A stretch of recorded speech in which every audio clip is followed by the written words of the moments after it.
So I rode bikes as a kid all the time. I always had a Huffy or something. I always had BMX bikes.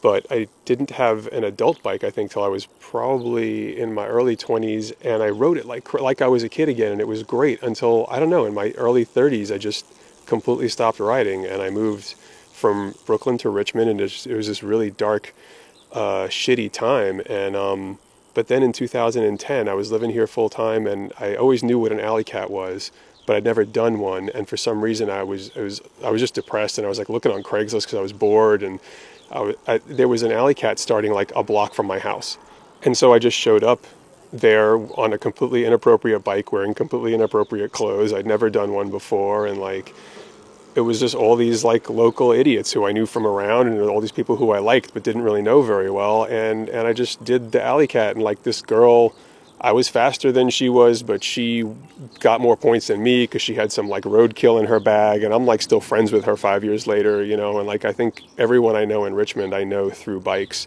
from just the whole group of people who can't sleep at night, who's riding bikes at like midnight or 2 a.m. And I think we've all gotten older and we've all calmed down, and like, you know, maybe we're not riding bikes at 2 a.m. anymore. And some people I'm really proud of, like I met them as college students and everybody was just getting drunk and going insane. And some of them are like real competitive athletes now. I'm glad to know these people. I'm very proud of them. I'm happy to watch people grow.